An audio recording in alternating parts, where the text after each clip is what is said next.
어, 저희들이 저번 시간까지는 기도에 대해서 저희들이 얘기하다가, 오늘은 조금 내려놓고요.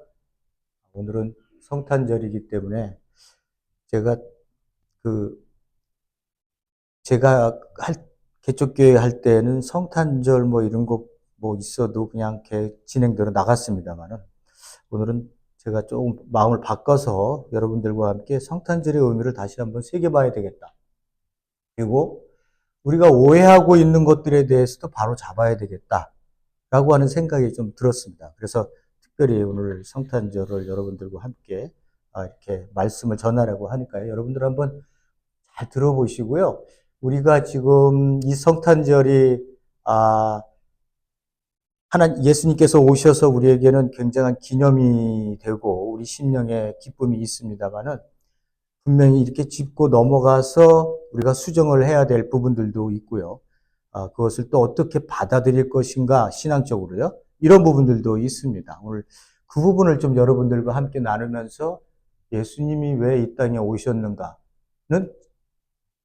제가 예수님께서 이 땅에 오시자마자 말씀하신 이 땅에 하나님의 나라가 가까이 왔다. 하나님 나라를 선포하시면서 그 나라의 백성으로 이 땅에 사는 것이 어떤 것인지 내가 어떻게 살아서 하나님의 백성이 됐는지에 대한 그러한 모든 부분들은 이미 말씀을 많이 드렸기 때문에 여러분들 머릿속에 지금 내가 이렇게 이 땅에 사는 것이 교회가 이렇게 생긴 것이 어떤 의미겠구나 라고 하는 것들은 전부 여러분들이 좀 감을 잡고 있으시기 때문에 오늘은 제가 성탄절에 대한 이야기 그리고 예수님이 우리를 죄에서 구원하셨다라고 하는 의미 그쪽으로 좀 한 말씀을 드려보도록 하겠습니다.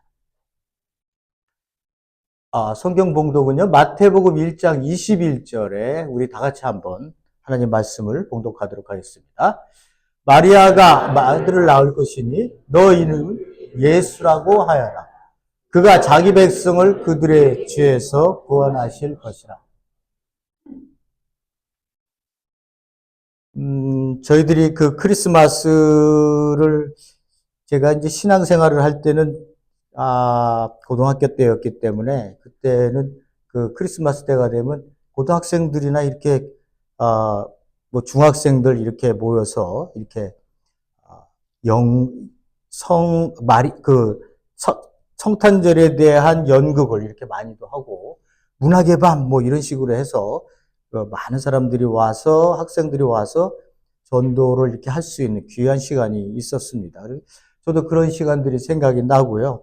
여러분들도 즉 좀 이렇게 시골에 계셨었던 분들은 촛불을 들고 그 교회 가정들을 돌아다니면서 이렇게 찬양을 드리고 찬송을 드리면 문을 열고 안에 계셨던 분들이 사탕도 주시고 또 오렌지, 그때는 오렌지를 많이 주셨던 것 같아요.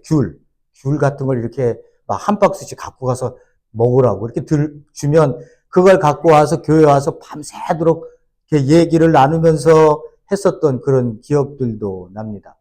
제가 잊혀지지 않는 건 제가 이제 목사 안수를 받기 위해서 꼭 교회에서 1년인가를 그렇게 인턴 같은 거죠. 그런 것들을 했었던 기억이 있습니다. 근데 시골교회에 갔었는데 예배를 드리고 이제 딱 나왔는데 겨울이었는데 진짜 그 산 전체며 도로며 모든 지형들이 전부 하얗게 전부 변해져 있는 모습을 보고 제가 진짜 깜짝 놀랐습니다. 저 그런 적을 한 번도 본 적이 없었는데 그 시골 교회에서 나와서 이렇게 보면서 세상에 이랬으면 얼마나 좋을까. 마음에 우리의 찌든 삶애들 이런 것들 죄악된 모습들 또 이 땅 위에서 고통스러워하는 아픔의 모습들 병 때문에요. 육신의 연약함 때문에 생기는 것들 뭐 이런 것들을 우리가 다 보면서 하나님 앞에 나아갈 때 이 순간에 한 번에 모든 것이 매직처럼 착 한 번 해서 끝나서 모든 사람들이 온전해질 수 있다면 회복할 수 있다면 예수님은 그렇게 하시진 않았지만 그런 세상이 왔으면 얼마나 좋을까 생각했던 것이 그 하얗게 눈 덮인, 모든 세상이 하얗게 눈 덮인 그 세상을 보고 이런 세상이 빨리 왔으면 좋겠다. 하나님, 우리가 마지막 얘기하는 것처럼 예수님이 오셨을 때 온 세상에 그 누구도 하나님의 통치로부터 벗어날 수 없는. 그래서 더 이상 우리에게는 이것이냐 저것이냐를 선택하지 않아도 되는. 그리고 그 누군가가 나를 꿰어서 템테이션 때문에 내가 죄를 짓는 일이 없는. 그러한 완벽한 하나님의 나라가 왔으면 좋겠다라고 하는 생각을 해본 적이 있습니다. 여러분들도 크리스마스 때가 되면 여러분들도 각자 가지고 있는 추억이 계실 텐데요. 자, 오늘은 이 누가복음하고 마태복음에서 이제 처음하고 마지막 보겠습니다만은 그 과정을 조금 여러분들이 보시면서 우리가 오해 잡아야 될 부분들은 한번 잡아 나가도록 해보겠습니다. 자, 제가 읽으면서 조금 이제 설명을 해드리도록 하겠습니다. 누가복음 2장 1절에서부터 7절까지의 말씀인데요. 그때 아우구스투스 황제가 칙령을 내려 온 세계가 호적 등록을 하게 되었는데, 호적 등록을 하게 되는 이유는 세금 때문이었습니다. 이렇게 이제 얘기를 하시고요. 세금 때문에 이제 온 세계가 호적 등록을 하게 되었다고 얘기하고, 2절에 봤더니 첫 번째 호적 등록은 구레뇨가 시리아의 총독으로 있을 때 시행했다. 이렇게 얘기하면서 시리아의 총독에 대한 구레뇨를 이야기를 합니다. 모든 사람이 호적 등록을 하러 저마다 자기 고향으로 돌아갔다. 그러니까 그 마리아와 요셉은 자기 고향이 베들레헴이었어요. 그죠? 그러니까 베들레헴으로 나사렛에서 베들레헴까지의 여행을 하게 됩니다. 그렇게 잘 살지는 않았었기 때문에 나중에 보면 예수님에 대해서 예수님을 드릴 때 비둘기 2쌍으로 하나님 앞에 드렸던 거 보면 정말 가난했기 때문에 드렸거든요. 두 비둘기를요. 그렇지 않으면 어린 양을 잡아서 드렸어야 되는데 비둘기를 2마리 드렸다는 얘기는 예수님 가정이 굉장히 어려웠다라고 하는 것을 우리가 짐작할 수 있습니다. 어쨌든 모든 사람이 호적을 하러 저기 각자 자기 고향으로 갔다. 요셉은 다윗 가문의 자손이므로 갈릴리 나사렛 동네에서 유대에 있는 베들레헴이라고 하는 곳으로, 여기가 어떻게 읽혀진다고요? 다윗의 동네다, 이렇게 얘기되어지고 있습니다. 그러니까 예수님 여기서 얘기하는 것을 보니까 벌써 예수님은 다윗의 계통에서 나신 분이구나. 그 약은 어디서 얘기했던 거냐고요? 구약에서 이미 얘기했었던 부분들을 지금 마태가 이 부분을 강조하면서 예수님이 다른 지파가 아닌 다윗의 왕가를 계통을 해서 나신 분이구나라고 하는 것을 이야기를 하고 있습니다. 자기 약혼 여인 마리아와 함께 등록을 하러 갈 때 요셉이요. 그때 마리아는 임신 중이었는데 그들이 거기에 머물러 있는 동안이, 그러니까 우리가 이렇게 쉽게 생각할 수 있습니다. 거기서 오자마자, 나사렛에서 베들레헴에 오자마자 마구간에 가서 애를 낳게 돼서 구유에 놓는 이런 광경을 여러분들은 모르겠습니다. 저는 그렇게 인식을 어릴 때 제가 설교를 그렇게 들어서 뭐 그런지 모르지만 그런 식인 줄 알았는데, 그런 것보다는 그들이 거기에 얼마 동안을 머물러 있다가 마리아가 해산할 날이 되었다라고 해석하는 것이 훨씬 더 제가 갖고 있는 관념의 예수님 탄생은 아닌 것 같아요. 그러니까 그들이 거기에 와서는 얼마 동안을 머물러 있었고 마리아가 해산할 날이 되었던 거예요. 마리아가 첫 아들을 낳아서 포도기에 싸서 구유에 눕혀 두었다. 여관에는 그들이 들어갈 방이 없었기 때문이다. 그러면서 목자들의 이야기를 그 뒤에 이야기를 합니다. 자, 여기서 우리가 구유라고 하는 것에 대해서 구유에 누였다라고 하는데 구유가 어떻게 그들에게 집안 구조를 보면요. 제가 이거는 중동의 눈으로 바라본 예수에서 제가 베일리라고 하는 그분이 박사가 쓴 책에서 그분이 중동에 대해서 굉장히 많이 40년 이상을 거기서 있으면서 연구를 했기 때문에, 그러니까 우리가 갖고 있는 그 성경 지식의 굉장한 대부분이 어디서부터 옵니까? 유럽, 서양 계통에서 오거든요. 근데 이분은 이제 중동에 계시면서 예수님에 대한 이야기들을 중동의 그 문화와 정치적인 상황 이런 것들을 보면서 이제 글을 쓰신 거예요. 그런 것들이 요번에 이제 그 책을 통해서 좀 얼마 됐습니다. 몇 년 됐습니다만은 어쨌든 그분이 제시하는 팔레스타인의 보통 이 시골집은요, 이렇게 여기 계단으로 내려가면 마구간이 있습니다. 그 동물들을 그러니까 집안에 들여놓는 거예요. 집안에 왜 동물들을 들여놓는 이유는 겨울에 추우니까 그들이 바깥에 나가서 뜯어먹을 풀도 없고 그러하니까 이들을 마구간에 동물들을 놓는 경우가 허다했습니다. 그리고 보면 이렇게 집 한 채에 여기에 가족이 기거하는 방이 있고요. 요 옆에는 객실이, 이걸 카텔리마 이제 제가 말씀을 드리겠습니다만 객실이 이렇게 있었습니다. 그리고 구유가 여기에 있었는데요. 구유는 두 가지예요. 두 가지를 만들 수 있어요. 첫 번째는 여기를 땅을 파갖고 거기를 쑥 이렇게 집어넣고 거기에다가 신선한 집들을 풀로 채워서 가득 채워서는 예수님이 탄생하자 거기에다 놓였다라고 하는 설 하나 하고요. 가능성이죠. 가능성. 두 번째는 나무로 만들어서 연물통을 나무로 만들어서 거기에다 갖다 놓고 거기에 집을 채웠고 예수님이 거기에 누이셨다. 강보에 쌓여서 누이셨다라고 하는 이야기로 요 구유를 설명을 합니다. 근데 요 가족이 거하는 방에서 지금 계셔서 여기서 나신 것 같고요. 객실은 들어갈 데가 없었다라고 하는 것으로 이야기를 하고 있습니다. 자, 보십시오. 여러분들이 구유의 의미를 아셨죠? 그리고 누였다. 여관에는 그들이 들어갈 방이 없었다. 그러니까 저 어릴 때도 여관에 들어갈 방이 없었으니까 그분들이 이제 요셉과 마리아가 딱 자기 동네 고향에 돌아왔을 때 여관은 전부 다 크로스 이렇게 썼다고 생각을 했어요. 근데 그런 것 같지가 않아요. 그렇게 해석을 하지도 많이 않습니다. 자, 그 이유는 여관에 대한 헬라어 단어 때문에 그래요. 보세요. 여관이라고 하는 단어는요, 판토케이콘이라는 단어를 썼어요. 그래서 여기 보세요. 선한 사마리아인을 얘기할 때 쓰는 그 예문입니다.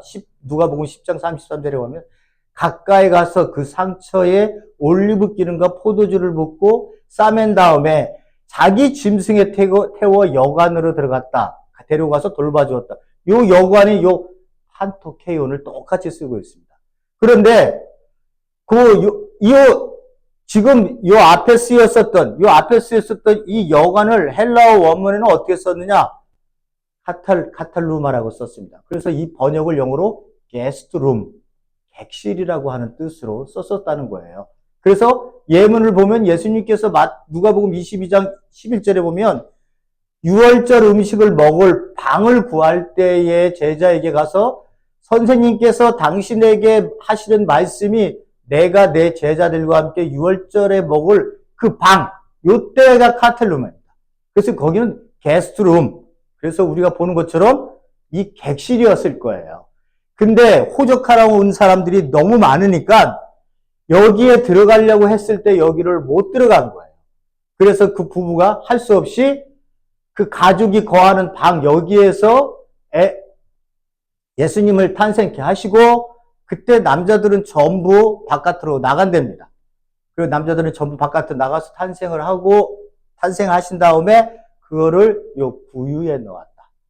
요 구유에 놨을 때 땅을 팠다고 얘기했죠. 아니면은 나무로 갖다가 여물통을 만들어서 거기에 집을 놨든지.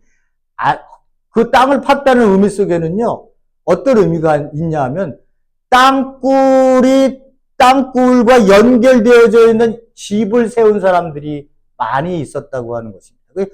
이제 가능성을 얘기하는 거예요. 그래서 나중에 보면 여기에요. 콘스탄틴 황제가 그분을 어떻게 믿었냐 그러면 2세기의 교부들이 글을 썼는데 예수님께서 땅굴이 있는 이 가정집에서 태어났다고 그 써놓은 글들이 한 3군데에 있습니다. 그렇기 때문에 콘스탄틴 황제가 나중에 여기 위에다가 예수 탄생 교회를 세워요. 여러분들이 그 예루살렘 성지를 가보셨는지 안 가보셨는지는 모르겠는데 예수 탄생 교회를 꼭 거기 가는 코스 중에 하나랍니다. 그래서 거기에 보면 요렇게 그 굴이에요, 굴 속에. 그래서 굴이 또 그 아래 연결되어 있는 데가 있는데요. 그런 굴에서 예수님이 땅굴에서 태어나셨다. 그리고 이스라엘 백성들, 그때 당시 사람들도 동물들을 그런 곳에다 이렇게 놔두고요. 또 그곳에서 먹이도 주고 이렇게 했었던 가능성을 이야기를 하고 있습니다. 그러니까 두 가지의 가능성이죠. 굴이 있는 집에 이렇게 태어나셨든지 아니면 나무로 만드셨든지 그런 의미로, 그리고 객실이 이게 여관이 아니라 로마 제국의 도로에는 그 여관이 있긴 있었대요. 그렇지만 지금 이 팔레스타인의 그 상황에서, 그때 당시의 상황에서 그 연구한 분들의 직접적인 이야기는, 그리고 많은 신학자들은 지금 객실이 이 단어, 카탈리마라고 하는 이 단어에 맞춰보면 여관이 아닌 그 객실로 해석하는 게 맞다, 이렇게 얘기를 하고 있습니다. 그 다음에요, 목자들이 등장을 하는데요. 목자들이 등장 그 뒤에 하는데, 목자들이 베들레헴에 있었다라고 하는 것은요, 목자들이 양을 치고 있었다는 얘기인데, 겨울에는 양을 안 칩니다. 왜냐 그러면 겨울이 되면 팔레스타인 지역은요, 비가 많이 오거나, 그래서 비가 많이 오고 또 추워요. 그렇기 때문에 영하 10도까지 내려가는 경우가 비가 오면 있었기 때문에 절대 그렇게 양들을 바깥에 내어놓지 않았다는 거예요. 그래서 계절적 주기에 따른 그 주기를 보면 예수님께서 태어나신 계절은 여름이나 초가을, 이때가 돼야 목자들이 양들을 먹이기 위해서 바깥에 그들을 데리고 나갔다는 거예요. 그러니까 베들레헴 근처에 있었던 목자들에게 천사가 나타났다고 하는 이야기 속에서 보면 겨울은 아닌 것 같다라고 하는 거예요. 겨울이 아니고. 그 이유는 제가 또 이제 뒤에 가면 말씀을 드려보도록 하겠습니다. 어쨌든 성탄절이 저희들이 12월 25일 겨울이었을까? 라고 하는데 첫 번째 퀘스천을 갖고 있습니다. 이 목자들에게 천사들이 와서 그 예수님의 탄생, 구세주의 탄생을 얘기했다고 얘기하고 있는데, 이 목자들은요, 이때 당시 1세기 예수님 당시에는 정말로 제가 여기 써놨습니다만은 그 사회에서는 맨 밑바닥의 사람들이었어요. 비천하고 사회적인 약자들이었어요. 그런데 그들에게 먼저 기쁜 소식을 전하는 천사, 하나님의 그 뜻이 우리가 무엇인지 저희들이 잘 생각해 봐야 될 필요가 있습니다. 예수님께서도 그렇게 얘기하시죠? 구약에서도 이미 벌써 그렇게 말씀을 하고 계세요. 61장 보면 가난한 자에게 복음이 전파된다. 누가복음 4장에서도 가난한 자에게 복음이 전파한다. 내게 성령이 임한 것은 가난한 자에게 복음을 전파한다.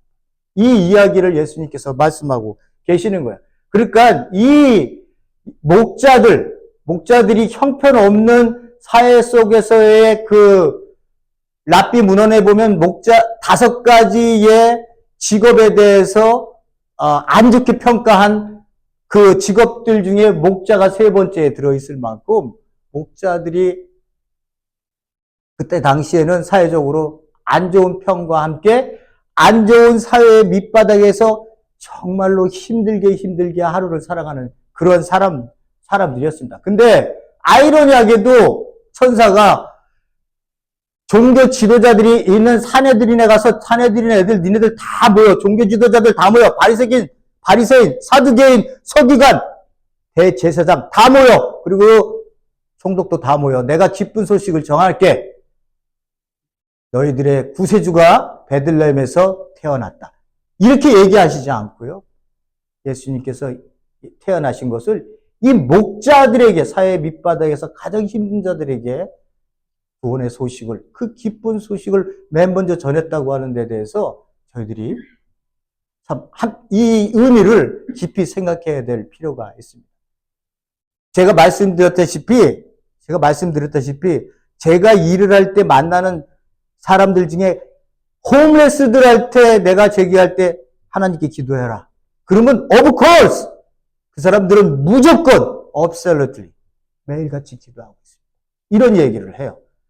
다른 사람들한테야 그냥 God bless you 이렇게 얘기하면 그 사람도 나한테 God bless you로 얘기하지만 집이 없고 옷도 허영이 추운데 정말로 그냥 설렁설렁 옷 입고 머리도 제대로 못 감고 신발도 못 신고 그런 홈레스들이 저하고 만나게 돼서 얘기했을 때 항상 제가 했었던 말은 하나님께 기도해라. 하나님을 붙들어라. 하나님이 항상 함께하고 너를 사랑하신다. 이 짧은 단어를 내가 몇 번 할 때마다 그 사람들은 한 번도 하나님을 욕한 적이 없어요. 한 번도 전 들어보지 못했어요. 그 사람들 모두가 항상 하나님께 기도하고 이 얘기를 해는 거 봐서 그들이 하나님을 얼마나 기다리고 있을까? 예수님께서 이 천한 밑바닥의 사람들에게 나타나서 천사들에게 나타나서 예수님의 탄생을 얘기하셨던 것처럼 오늘날도 가진 자들에게 복음을 전파할 수도 있겠습니다만 갖지 못한 자들에 대해서 하나님의 말씀의 선포, 예수 그리스도의 그 주되심을 그들에게 선포하는 것이 훨씬 그들은 마음을 열고 온전히 기다리는 그러한 마음의 모습들을 하나님은 이미 알고 계시다고 저는 생각을 하고 있습니다. 그래서 이 사람들에 대한 목자들에 대한 이야기들 이렇게 뒤이어서 이야기를 하고 있습니다. 제가 이 말씀을 드렸습니다. 자, 12월 25일이 우리가 정말로 예수님이 태어나신 날일까? 앞에서도 얘기했듯이 12월 25일은 팔레스타인의 겨울이기 때문에 양들을 바깥에 먹이러 나갈 수가 없었습니다. 그렇다면 언제 그렇게 예수님께서는 이 땅에 오셨다고 생각할까라고 하는 부분에 대해서 첫 번째 성경에서 날짜를 이야기하지 않아요. 그걸 첫 번째 우선에 두시기를 바랍니다. 자, 기독교가 박해되고요, 공인이 되고 국교화되고 성탄절이 되는 과정이 있어요. 이것을 여러분들이 좀 이해하시면 이렇게 됐구나라고 하는 것을 알 수가 있습니다. 이 기독교 박해는 네로 때서부터 시작이 되는데 제가 몇 사람 황제만 이렇게 골라 놓은 거예요. 그래도 많이 우리를 괴롭혔었던 당시에 우리 그리스도인들, 성도들, 예수를 따른다고 하는 사람들에 대한 핍박이 어떠했는가에 대한 부분들이요. 네로가 첫 번째로 대규모 박해를 한 사람이에요. 로마의 화재가 나자 그 네로는요 가수였어요. 여러분들 아세요? 가수였다는 거? 그래서 불났을 때도 콘서트를 하고 있었어요. 자기가 시를 만들어서 그걸 대중들을 쫙 모아놓고 그 앞에서 콘서트를 하는 거예요. 근데 평은 그렇게 좋지 않았다 그래요. 잘한다 이렇게는 얘기하지 않았지만 황제니까 그냥 사람들이 와서 앉아 있었던 거죠. 이 로마에 그 사람이 지위가 이렇게 54년에 68년이었을 때 64년에 대화재가 나는데 이 원인을 정치적으로 자기가 얻어맞을 것 같으니까 기독교인으로 전가를 합니다. 왜 하필이면 기독교인이었을까? 불이 났는데 기독교인이 살고 있었던 지역은 거의 안 탔다는 거예요. 거의 온전했대요. 그거를 이 사람들이 빌미로 잡아서 네로가 그들을 잡아다가는 어떻게 했어요? 야수들, 굶주려. 일주일 동안을 굶주린 맹수들을 가다 놓고는요, 사람들 보는 그런 광장에다가 그리스도인들을 넣어놓고는 먹잇감. 문을 열자마자 그 맹수들이요, 그냥 그 굶주림으로 우리 그리스도인들을 먹어치웠다고 하더라고요. 화형, 불에 태워서 죽이든지. 이런 일들이 규모가 네로가 첫 번째 얘기를 했습니다. 이때 바울하고 베드로, 사도 베올, 여러분 잘 아는 베드로, 이분이 두 분이 그때 순교하신 것이 아니냐라고 하는 설이 굉장히 강하게 대두되고 있습니다. 도미티안 황제도 또 그런 일들을 했는데, 도미티안 황제가 이때는 황제 숭배입니다. 그러니까 여러분들이 계시록을 보시잖아요. 계시록은요, 이렇게 뭐 반짝반짝 해갖고 뭐 이렇게 막 이런 신비한 거를 우리에게 보여주려고 하는 게 아니에요. 중심 메시지가 뭐냐? 그때 당시에 도미티안이 황제 숭배를 할 것이냐 아니면 예수를 왕으로 모실 것이냐, 이 두 가지의 싸움이었습니다. 여기에서 나는 황제를 못 모시겠어요. 유일하신 예수 그리스도가 우리에게는 왕입니다. 라고 했었던 사람들은 죽는 거예요.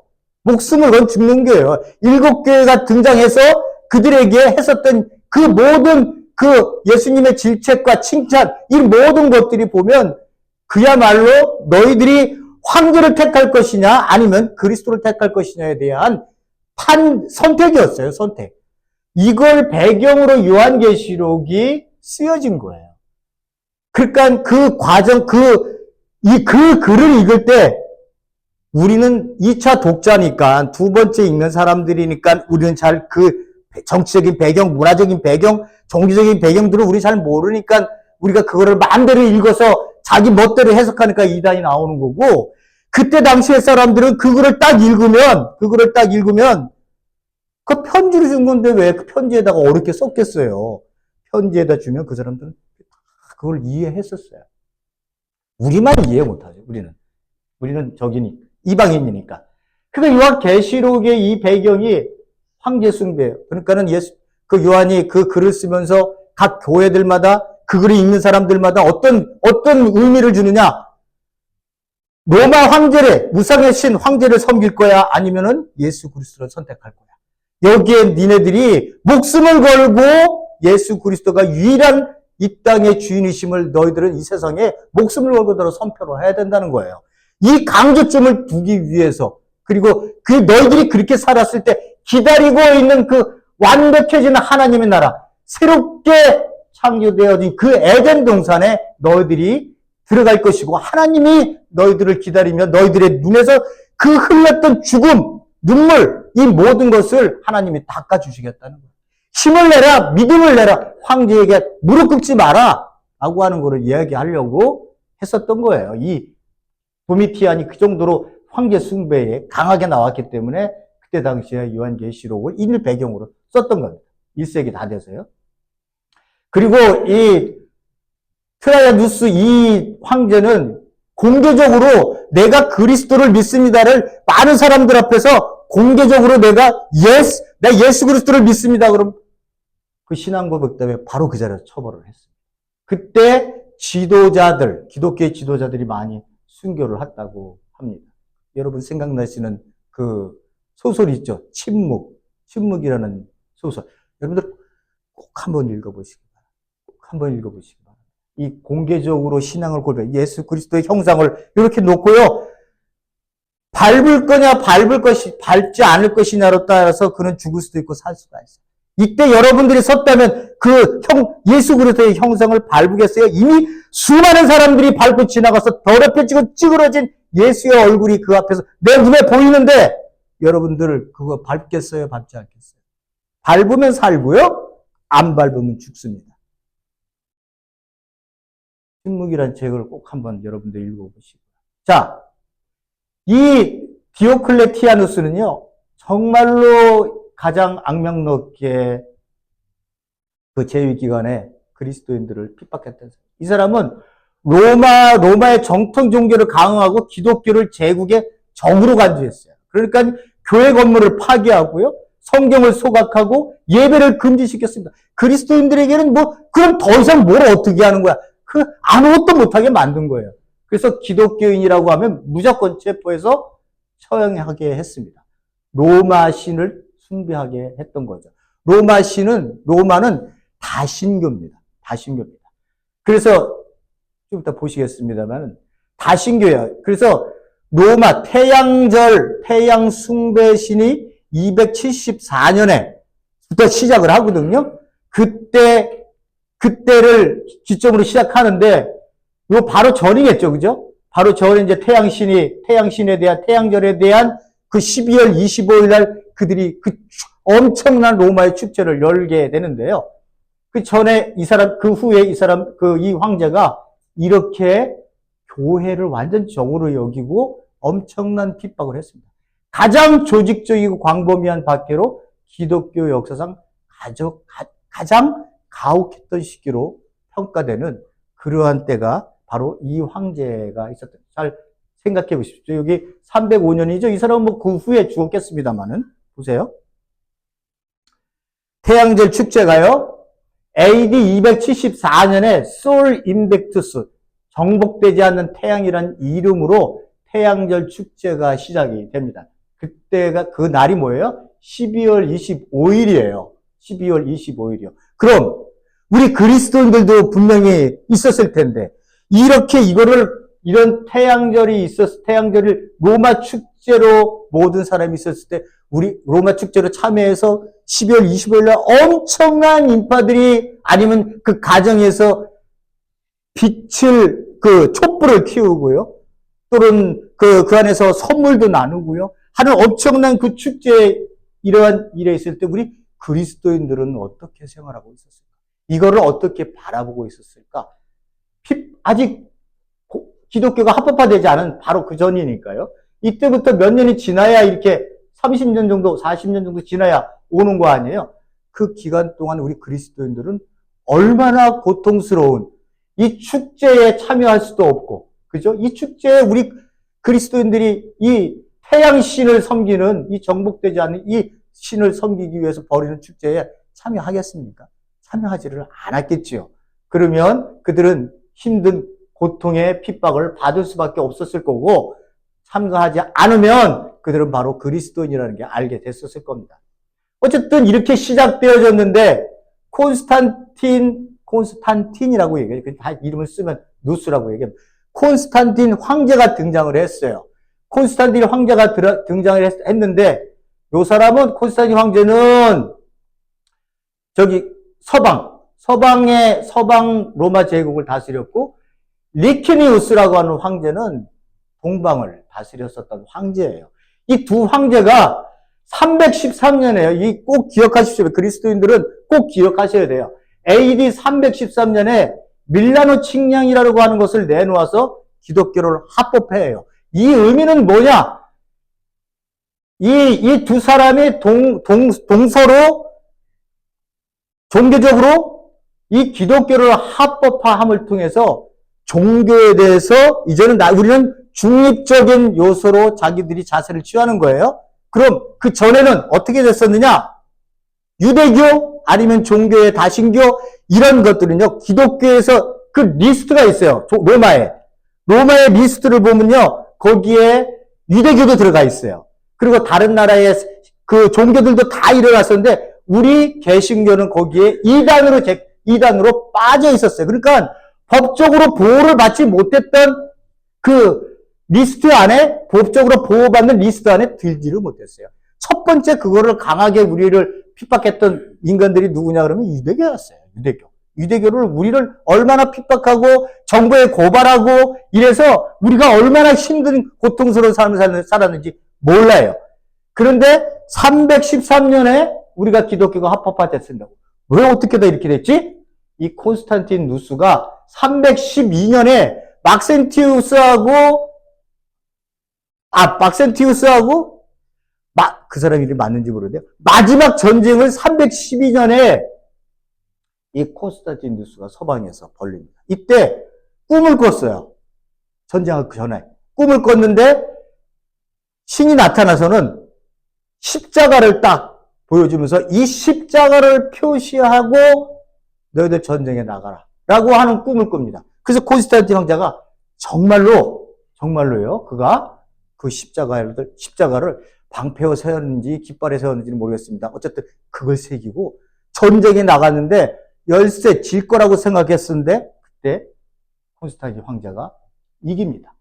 그래갖고 콘스탄틴 황제가 승리를 하고 서방을 완전히 로마 제국을 완전히 장악하고 난 다음에 리키니우스하고 함께 이 밀라노 기독교를 합법화하는 313년에 기독교 합법화를 하게 됩니다. 그러니까 어떻게 해요? 313년 되니까 우리 교회에 대한 핍박이 스탑 된 거예요. 그리고 콘스탄틴 황제가 받았었던 그 전쟁에서 이길 수 있게 해주신 그 십자가를 콘스탄틴 황제는 기억을 하고 자기의 생애에 굉장히 중요한 이러한 그 영향을 받은 거 아니에요. 그러니까는 그동안 기독교인들이 가지고 있었던 재산들을 몰수했었던 것들을 어떻게 해요? 다 돌려줍니다. 그리고 부셔버렸었던 그 교회, 뭐 교회라고 공식으로 세우지도 못했겠습니다만은 어쨌든 그렇게 형상화되어 보여졌던 그 건물들을 부셨던 것들을 다시 복구해주면서 이 콘스탄틴이 기독교에 엄청난 이때 이후로 엄청난 관심과 함께 그들을 기독교인들은 보호해주기 시작합니다. 콘스탄틴 황제가 계속해서 왜 콘스탄틴 황제는요, 자기 죽을 때 세례를 받습니다. 그리고 내가 주님을 믿습니다라고 하는 마지막 죽기 전에 이 콘스탄틴 황제가 신앙 고백을 하고 죽었습니다. 그러니까 콘스탄틴 황제가 이 니키리우스하고 이거 합법화를 하면서 생각을 하는 거죠. 어떤 교회가 이 거대한 로마를 이게 하나로 만들어서 어떻게 이 세상 속에서 내세울 수 있는 종교가 무엇이냐라고 생각했을 때 이 기독교가 그들에게 가장 밑바닥에 있는 사람들이 이때 당시에도요. 가장 밑바닥에 있는 사람들이 그 예수 그리스도에 대한 이 복음을 받고 구원을 얻는다고 하는 것에 첫 번째로 그 사람들이 반응을 보였던 사람들이에요. 대다수가 그랬습니다. 나중에 이제 조금 가면 그 고관에 있는 사람들도 예수 그리스도를 믿는 사람들이 생깁니다만은 이 콘스탄틴 황제가 그런 정치적인 것들도 생각하고 종교적인 생각, 문화적인 배경 생각 다 이런 것들을 다 해서 그가 이렇게 칙령을 내렸다라고 하는, 그리고 그가 결정적인 건 전쟁에서 이기게 해줬다고 하는 것에 대한 부분들입니다. 합법화가 하고요. 최초로 로마에서 예수님 탄생일 12월 25일을 공식적으로 기념한 기록이 있는데 AD 336년, 요때로부터 13년 후에 12월 25일 날 처음으로 예수님이 탄생일이다라고 공식적으로 기념한 기록이 있습니다. 그러니까 이미 이렇게 되니까 어떻게 된 거예요?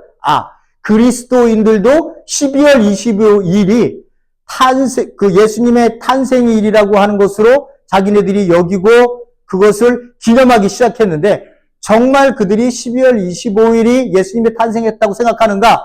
그리스도인들은 그렇게 생각하지는 않았던 것 같아요. 단지 12월 25일이 로마의 축제 태양절에 대한 신의 거기에 그리스도인들이 참여하기 시작했을 때 이들이 이 축제를 어떻게 영적으로 우리 그리스도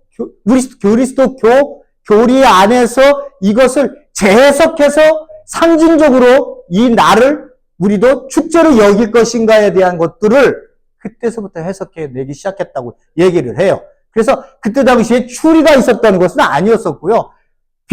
빛에 대한 얘기, 태양 빛이라고 얘기했잖아요. 신으로 얘기했을 때 빛 하고 얘기했을 때 그리스도인들은 뭘 생각해요? 예수 그리스도께서 이 땅에 세상에 빛으로 왔다고 하는 것에 대한 그 빛의 개념에 대한 것들로 해석을 했다고 합니다. 그리고 모여 있으면 우리도 그 서로 간에 그 예수님의 탄생을 축하하면서 뭐를 줬다고요? 선물도 주고 했었던. 그래서 12월 25일을 분명히 태양절 축제는 맞지만 우리 그리스도인들이 여기에 공식적으로 참여를 해서 우리가 태양신을 섬긴 것이 아니라 예수 그리스도에 대한 그때 당시에 그들이 가지고 있었던 그 문화적인 것, 그 축제적인 것들을 우리 것으로 만들었다는 거예요. 우리 것으로 만들었다는 거예요. 그러니까 12월 25일이 엄격하게 우리에게는 성탄절은 아닌 것이고요. 이렇게 국교화돼서 그러고 난 이후에 그렇게 우리가 그런 일들을 해서 우리가 태양절 축제를 우리 것으로 만들어서 우리 의식으로 우리의 상징적인 것으로 만들어서 오늘날까지 온 거예요. 오늘날까지. 그리고 테오도시우스 1세가 결국은 국교화를 380년, 로마 제국을 380년을 채웠습니다. 근데 여러분들이 생각하시면, 얼마나 좋았을까? 310년 합법화되었지? 콘스탄틴 황제가 밀어주고 있지? 테오시오스 이게 1세 때는 380년에 국교화를 시켰지. 그리스도인들은 얼마나 좋고 축복이었을까? 근데 이때부터 타락의 길로 들어갑니다. 생각을 해보세요. 가장 간단한 일이에요. 로마 제국이 국교를 세웠어요. 기독교를 국교화한다고 선포를 했어요. 이제 다 모두가 누구를 믿어야 돼요? 기독교 예수 그리스도의 구주되심을 믿어야 됩니다. 그럼 수많은 사람들이, 수많은 로마의 제국의 백성들이 자기들이 가지고 있는 각각의 전부 다양한 신들이 있었어요. 그죠? 그리고 그들이 매일같이 그것을 앞에서 뭐 주문을 외우든 뭐 어떤 자기들 종교를 행사를 하든 그런 것들 정부에서 합법화되어진 리스트에 되어진 그 종교들에 대해서는 터치를 안 했기 때문에 수많은 그 백성들이 자기들이 원하는 신을 섬겼어요. 근데 380년에 국교화되고 딱 되어져서 이제 더 이상은 리스트에 있는 거 다 없애버리고 어떻게 해요? 예수 그리스도 기독교만 하나 딱 세워놨어요. 그러니까 이제는 자기들이 섬기던 그 앞에서 소를 밀면서 아니면 어떤 뭐 주술 행위를 했던지 간에 그거를 싹 밀어버리고 그 앞에 성경책을 갖다 냈어요. 갖다 놔야 됐어요. 성경을요. 그리고 성경을 알게 되어야 됐어요. 여러분, 성경을 어떻게 이해했겠어요? 여러분, 성경을 어떻게 이해했겠어요? 성경을 자기들이 믿던 신의 그냥 연장성산에서 자기들이 그거를 알고 이해하고 그리고 자기들이 들었던 누군가에서 들었던 배경으로 예수 그리스도를 이해하기 시작하는 거예요. 그러니까 교회는 세워지고 엄청난 혜택을 받으면서 커다란 교회에 있지만 수많은 사람들이 교회에 왔을 때에 예수 그리스도에 대한 정확한 이해가 없는 거예요. 십자가가 뭐고 그들에게 부활이 무엇이며 새로운 하나님의 나라가 있다에 도래했다는 이야기도 모르고 그들은 그냥 모든 것 자기 신을 다 없애버리고 거기에 예수 그리스도를 놓은 거예요. 그러니 예수 그리스도에 대한 정확한 이해가 없으니 얼마나 혼란스러웠겠어요. 예? 얼마나 혼란스러웠겠어요. 그러니까 이단 나오죠. 우리 지금 신앙 고백할 때 사도신경 이거 왜 나온 거예요? 사도신경 하늘에 계신 우리 아버지 이거 왜 나왔어요? 이단들이 많이 나오니까 그것들을 정립하기 위해서 쫙 우리가 그거를 모아 이렇게 만들어 놓은 거 아니에요. 이 테두리를 벗어나서는 안 된다라고 하는 신앙 고백 아니에요. 쇠퇴의 길로 들어가게 돼요. 교회는 많아져요. 교회는 많아져요. 그러니까는 뭐 국왕이 교회에 커다란 교회에 방문을 오니까 어떻게 해요? 빨간 양탄자를 여기서 쫙 까는 거예요. 그냥 이런 맨바닥에 그 황제가 들어온다고 생각하는 건 예의가 아니라고 생각하니까 양탄자를 빨간 거를 쫙 깔아서 황제가 이렇게 걸어 들어오게 되는 그러한 일이 그들 가운데 이제 세속화의 길로 가는 거예요. 그걸 못 보겠다라고 생각했던 사람들은 산속으로 들어가서 뭐를 세워요? 기도원 생활을 하게 되는 거예요. 이렇게 우리의 기독교 역사가 공인되기까지 그리고 공인된 이후에도 새는 엄청 늘어났지만 세속화의 길로 가고 있는 그러한 길이 그러한 그 또 다른 우리의 그 템프테이션이 우리에게 또 된 거죠. 12월 25일에 대해서 어떤 의미라고 하는 건 아시겠죠, 그죠? 그러니까 우리가 지금 12월 25일을 섬긴다 하더라도 뭐 그거를 거부할 이유는 없습니다. 그러나 알아야 될 건 알아야 되기 때문에 제가 지식적으로 말씀을 드린 거고요. 우리가 추리는 뭐 그때 당시에 기록이 없습니다만 그 추리 자체가 그 북쪽 그 북유럽에서는 상록수라고 하는 그 생명력라고 하는 것, 죽지 않는다라고 하는 어떤 의미적인 것들도 있었던 거고요. 우리가 그걸 이제 우리적으로 해석을 하는 거죠. 그리고 거기에 빛을 추리로 이렇게 놓는 건 예수님께서 이 땅에 빛으로 오셨다라고 하는 것을 의미해서 우리가 그것도 해석해 놓은 거고요. 그런 의미로 예수님이 이 땅에 오셨다고 하는 것을 우리에게 이제 상징적으로 주면 25일을 우리로 오늘날까지 섬기게 그 축제를 즐기게 한 거죠. 자, 마지막으로 보도록 하겠습니다. 마태복음 1장 18절에서 23절. 예수 그리스도의 나심은 이러하다. 그 어머니 마리아가 요셉과 약혼을 하고 나서 같이 살기 전에 마리아가 성령으로 잉태한 사실이 드러났다.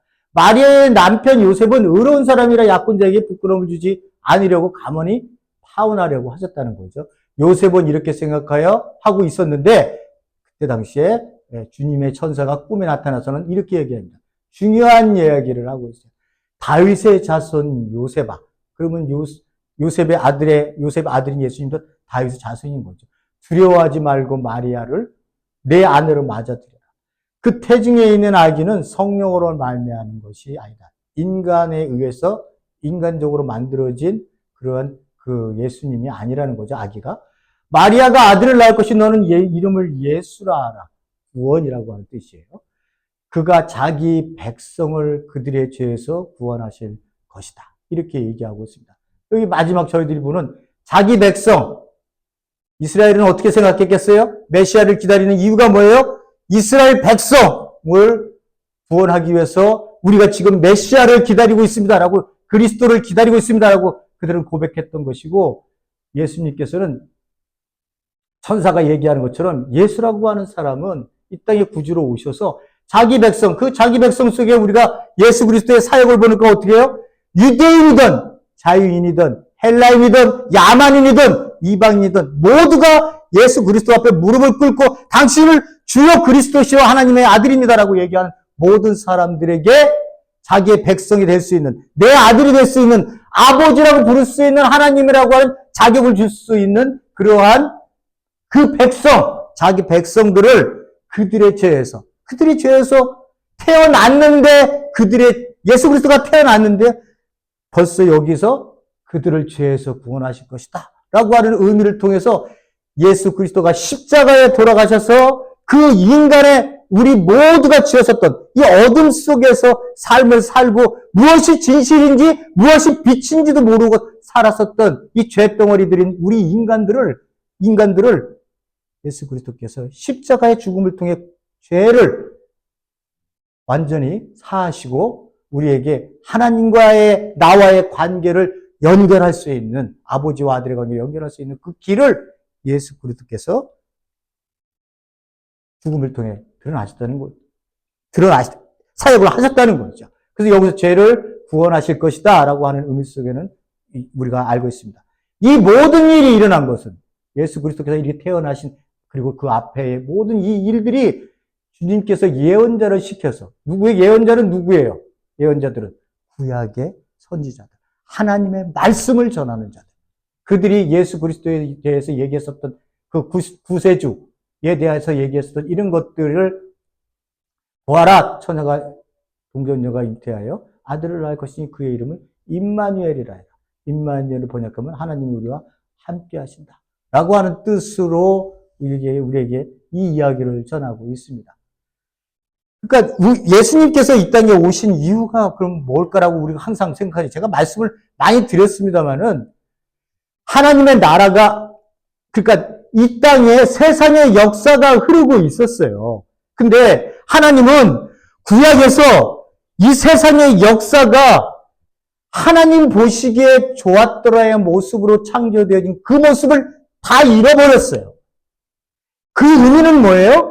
인간이 하나님으로부터 지음을 받았을 때 이 인간 하나가 이 땅에 하나님의 형상을 갖고 하나님이 기뻐하시는 뜻대로 그 삶을 살기를 원했어요.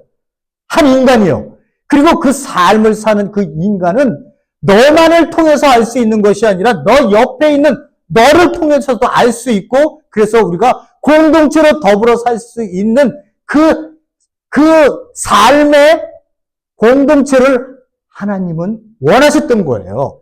그러니까 이 세상의 역사가 내가 잘났다고, 세상의 역사에서 내가 잘났다고, 내가 성공하기 위해서는 너 옆에 있는 애를 찍어 누르고 발로 밟고 친구든 뭐든 상관없고 내가 그렇게 하지 않으면 내가 이 땅에서 살아남을 수 없다고 하는 이 생존을 위해 살고 있는 이 역사 속에,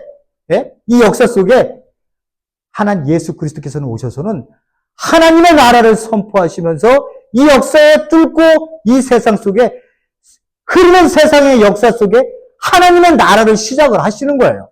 하나님의 나라의 시작은 무엇을 의미하냐면 그 백성으로 온 사람들은 다시는 세상 사람들이 가지고 있는 그 사고의식, 경쟁에서 이겨서 무조건 성공해야 돼. 돈을 많이 가져야 돼. 권력을 많이 가져야 돼. 내가 어떤 사람이라는 것을 다른 사람한테 무시당해서는 안 돼. 그러기 위해서 내가 무언가를 가져야 되라고 하는 그 파켓에 주머니에 뭔가만 넣어 주기만 하면 아이고 감사합니다. 감사합니다. 이런 의식으로 사는 사람들이 아닌 하나님을 닮아가는 사람. 그 중심에 사랑만이 있어서 너를 보면 용납하고 용서하고 하나님의 은혜에 내 삶이 지금 나 데려가셔도 괜찮아요라고 하는 이러한 하나님 앞에 절대적인 은혜에서 살아가는 사람들. 그 공동체가 예수님께서 이 땅에 말씀하신 하나님의 나라라는 거예요. 죽으면 내가 간다고 하는 것을 천국을 얘기하신 분이 예수님은 한 번도 얘기하지 않았어요. 왜 그렇게 자꾸만 얘기하니까 우리가 전부 헷갈려 하니까 간단한 공식으로 내가 예수 믿고 천국 가고 예수 믿고 구원받아서 천국 가고 하는 이 간단한 공식으로 우리가 계속 주입을 시켜 와서 우리가 그렇게 알았던 거지 예수님은 한 번도 그렇게 얘기하지 않았어요. 니네들이 간다고 하는 그 나라가 이미 이 땅에 왔다는 거예요.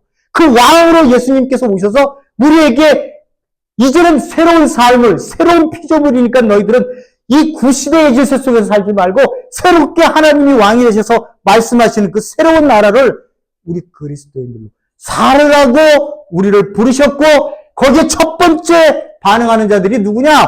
이 세상 속에서 가난하고 불쌍하고 오로지 하늘만 쳐다봤던 사람들에게 가난한 자에게 복음을 전파된다.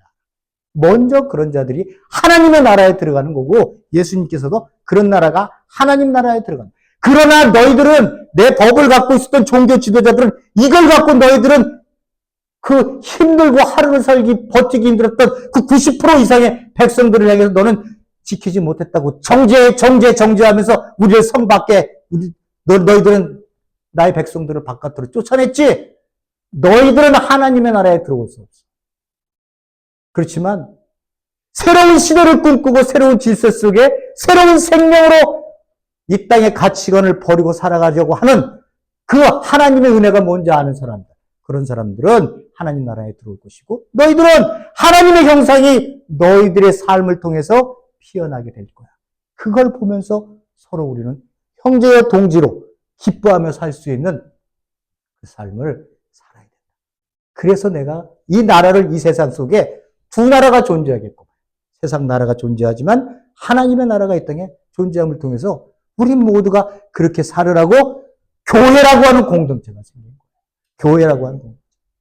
이 교회라고 하는 공동체를 이렇게 세워놨는데 우리가 제가 계속 얘기합니다만 십자가 높이 세우려고 그러고 예? 여러분 성도 많이 모으려고 어떻게 해서라도 뭐 10배, 10배니 뭐 100배니 뭐 우리가 계획을 세워서 교회를 부흥시키려고 이런 생각하지 마시고요. 그건 교회가 아니에요. 예수님이 우리를 이 땅에 예수 그리스도의 십자가의 생명으로 우리에게 핏값으로 주신 이 생명의 삶이라고 하는 것이 고작 그래 세상의 것들 전부 조금 더 가져갖고 십자가 높이는 데 쓰이는데 내 인생이 쓰여서 되겠냐고요. 교회가 그런데 쓰임을 내서 되겠냐고요. 하나님은 이 공동체의 백성이 하나님의 품 안에서 그들이 얼마나 행복하고 아름답고 귀하고 세상 사람들에게 가치 있는 삶을 사는 것인지를 보여주라고. 여러분. 그렇게 해서 여러분들이 이 교회라고 하는 것에 모인 거예요. 그래서 예수님이 등장하자마자 하나님의 나라가 가까이 왔다고 얘기해요. 하나님의 나라가 이 땅에 도래했다. 라고 하는 이 복음이 얼마나 소중하고 얼마나 귀하고 얼마나 나에게는 정말 꿈과 같은 일이라고 생각을 하시고 깨달으셔야 되는 거예요. 믿고 구원받고 천국 간다. 이거 없어요. 이런 공식 없어요. 이런 공식 없어요. 이거는 우리로 하여금 정말로 우리를 싸구려 그리스도인들로 만들려고 하는 이야기밖에 되지 않는 거예요. 그렇기 때문에 예수님께서 마지막 자기 백성을 그들의 죄에서 구원하실 것이다. 라고 하는 의미 속에는 예수 그리스도께서 이 땅에 어떤 엄청난 일을 우리에게 하시려고 하시는지 새로운 세대가 우리 그리스도인, 새로운 세대가 이 세상 속에서 나타나겠구나. 라고 하는 것을 암시해주는 그거를 어떻게 알겠어요? 우리가 들어와 보니까 예수 그리스도를 받아들이고 들어와 보니까 그 세계가 우리 눈앞에 열려 보여지게 된 거죠. 우리 사랑하는 성도 여러분, 우리가 오늘 성탄절에 대한 의미, 그리고 성탄절이 어떻게 오게 된 의미, 거기에 예수 그리스도가 이 땅에 등장하신 이유, 이 모든 것들을 우리가 좀 한편에 짧지만 그렇게 말씀을 여러분들에게 드려봤습니다. 여러분들에게 예수님이 이 땅에 12월 25일 겨울에 오시지 않았다.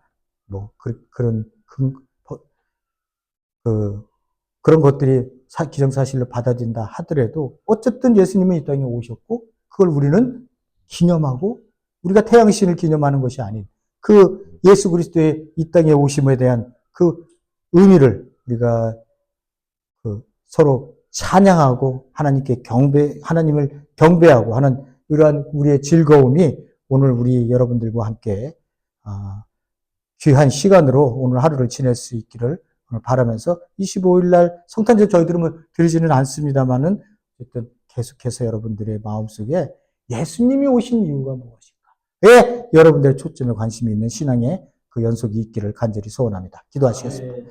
고맙고 감사하신 하나님 아버지, 하나님 상업주의, 물질주의로 뒤덮여져서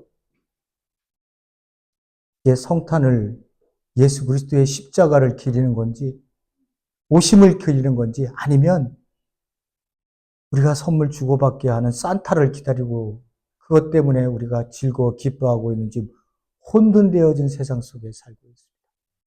그런 세상 속에서 우리 그리스도인들은 다시 한번 하나님의 말씀으로 돌아와서 너무나도 경건하고 겸손하게 예수 그리스도의 오심을 우리가 말씀을 통해 오늘 보게 됩니다. 하나님, 우리 심령 속에 참으로 하나님께서 심고자 하신 그 귀한 것들을 잊어버리지 않게 하시고 그 귀한 것을 내 생명처럼 지키다 하나님이 부르시면 가겠다고 하는 그러한 우리 강한 믿음이 우리 안에 솟구치게 하셔서 하나님, 우리가 이 땅에 주님이 부르시는 그날까지 하나님 앞에 참으로 하나님께는 영광이요 이 땅 위에는 평화를 이야기할 수 있는 그러한 우리 교회들이 되어지게 하시고 우리 성도님들이 되게 하여 주시옵소서. 모든 것 주님께 맡기옵고 예수님 이름으로 기도드렸습니다. 아멘.